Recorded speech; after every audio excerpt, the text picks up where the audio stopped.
todo momento o ministro Alexandre de Moraes começa dizendo respeitado, devido, processo legal. E tudo que a gente está vendo aqui é o contrário.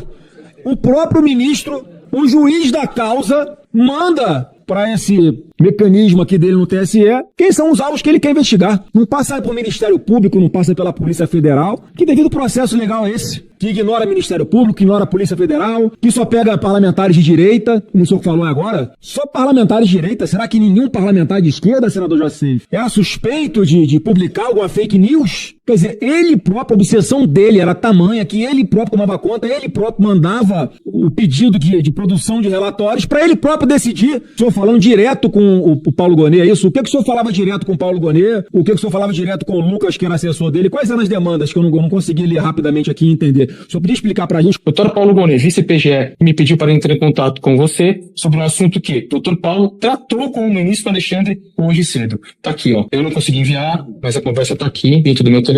E o que foi pedido? Eles pediam pra gente para que enviar, assim, foi um número gigantesco de pessoas que o TSE e o STF colocaram pra frente. Na verdade, o processo ele foi ao contrário. O processo se trata, a gente sabe que é da área do direito, ele se trata de uma investigação, de uma denúncia, e não de um magistrado já dando a sentença e montando todo o processo inverso, entendeu? Então ele pediu em um certo momento para que a gente levantasse todos os processos em andamento, tudo que tinha lá, e até mesmo orientar quem seriam as pessoas que iriam um pacotinho de 100, 200 que seriam denunciados para serem encaminhados para os CRS. Aqui, ó. Eles estão aqui, ó. Eu enviei pro Gonet. Aqui, ó. Pro Gonet. Paulo Gonet. Eu enviei pessoalmente para ele os pedidos que o Moraes combinou com ele e foi através do Lucas, eu enviei diretamente no WhatsApp do Paulo Gonet. Tá aqui, ó. Esse aqui, acho que os senhores conhecem, né?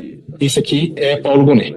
Uma dúvida aqui, esses pedidos informais aí, fora do processo, senhor Eduardo Tagliaferro, havia pedidos também para incluir parlamentares nessas investigações? Olha, o que, assim, eu não sei te precisar ou falar muito bem sobre isso, porque já tem um tempo. Eu sei que a família Bolsonaro era foco de observação dele, Alan dos Santos, Constantino Figueiredo, Zambelli, Daniel Silveira, não me recordo o nome, Bia Kicis, Damares e mais. Magno Malta nunca chegou pra mim, incrível isso. Outras pessoas que talvez eu não me recordem, Zé Trovão. Olha, eu vou dizer uma coisa que eu já falei pro Alan dos Santos. A minha vida se tornou um pesadelo. Nós falamos muitas vezes que caiu a República. Eduardo Tagliaferro demonstrou que não existe mais República pra cair. Na verdade, o que nós podemos fazer com essas informações é derrubar a ditadura. Precisa ficar claro. Quando ele mostra, e aí depois nas minhas perguntas vou ter oportunidade de fazer, que houve inclusive meios de comunicação envolvidos, possivelmente, para incriminar e prender pessoas inocentes. Quando ele demonstra que Alexandre de Moraes mandou forjar provas e inserir retroativamente e comprova com os originais. Olha a data da confecção desse documento, 28 de agosto de 2022, e não 22 de agosto de 2022, como eles colocaram, tá? Então aqui tá a comprovação de um crime, uma fraude processual gravíssima. Então, se aconteceu nesse caso, imagino que não acontece em todos os processos físicos em posse de Alexandre de Moraes. Está mantido na sua integralidade, na sua integridade. Teremos, obviamente, de verificar todas as informações, mas estão aí nas mãos do senador Magno Malta, inclusive cópias de conversa de WhatsApp, e nós fomos apresentados aos documentos salvos no computador. E quando? E talvez esse seja a cereja do bolo, creme de la creme, o pior de tudo.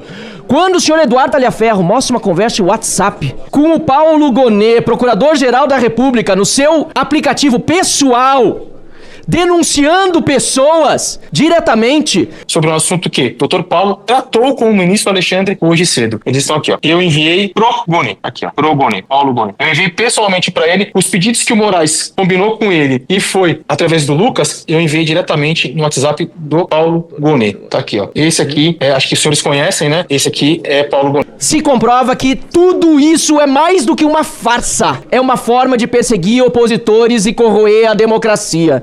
E no mesmo momento em que ele diz tudo isso e apresenta ao mundo, é retirado do ar o seu canal do YouTube, se comprova mais uma vez que Alexandre de Moraes não tem limites, não tem escrúpulos e vai atrás de qualquer um que o desafie. Por isso, concluo, senhor presidente. Saindo daqui, vou à reunião de líderes e peço escusa aos colegas por ter pedido esse minuto antes, que talvez não terei a oportunidade de fazer perguntas depois. Mas vou junto com a liderança da oposição exigir do deputado Hugo Mota que instale a CPI do abuso de autoridade, porque nós já estamos denunciando isso há anos, e que não permita que nada mais aconteça nessa Câmara dos Deputados, nem aqui no Senado da República, antes que votemos o impeachment de Alexandre de Moraes aqui e se instale a CPI do abuso de autoridade lá. Muito obrigado, senhor presidente, e anistia já.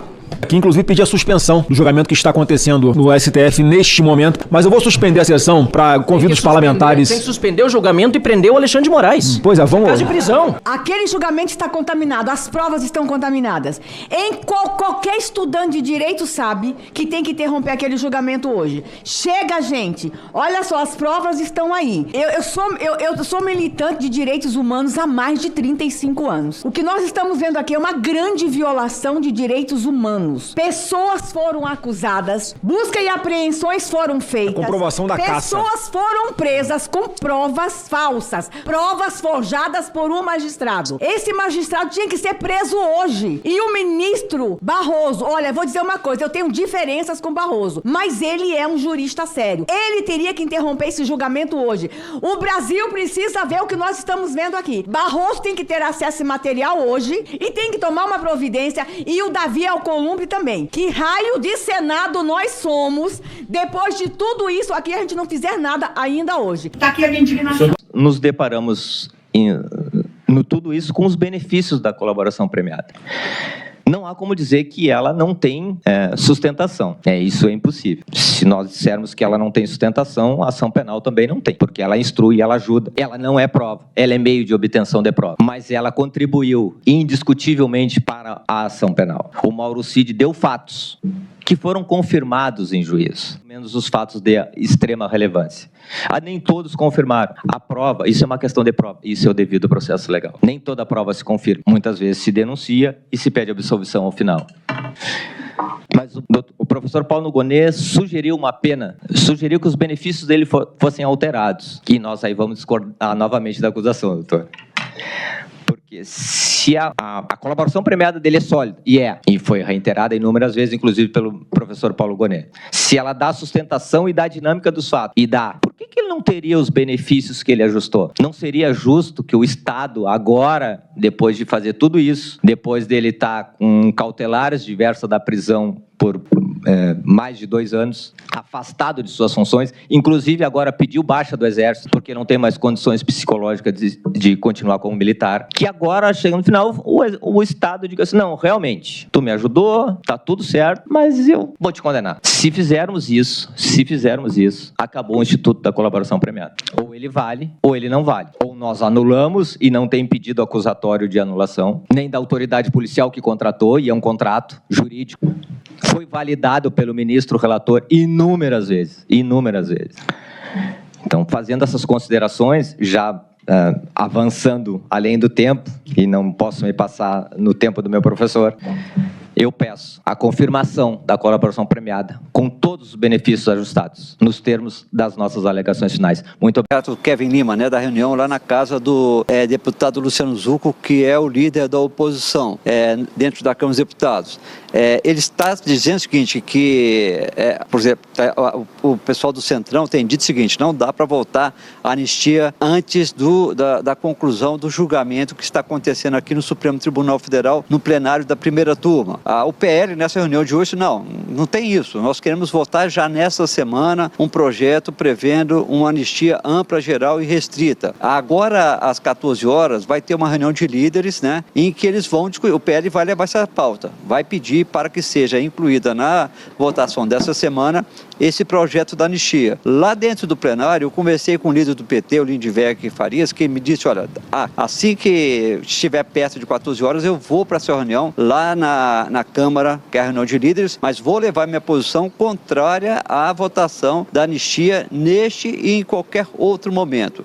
Ele contesta e diz, inclusive, que ministros do Supremo têm dito que você não pode anistiar crimes contra o Estado Democrático de Direito, que seria inconstitucional. Não só o indulto de um presidente da República, perdoando alguém que tenha sido condenado por crime contra o Estado Democrático de Direito, mas, inclusive, uma anistia aprovada aprovada no Congresso também seria inconstitucional. Isso já levanta uma grande discussão, porque recentemente o presidente do STF, Luiz Roberto Barroso, chegou a dizer, olha, discutir anistia durante o julgamento da ação penal do golpe, nem pensar, não tem essa possibilidade, nós não reconhecemos isso como algo correto. Depois, a política que decida o caminho. Mas tem ministro dizendo que até uma anistia votada e aprovada no Congresso não poderia ser concedida em casos de crimes contra a democracia, que é o que está sendo julgado hoje aqui na primeira turma, no seu primeiro dia de julgamento. Então,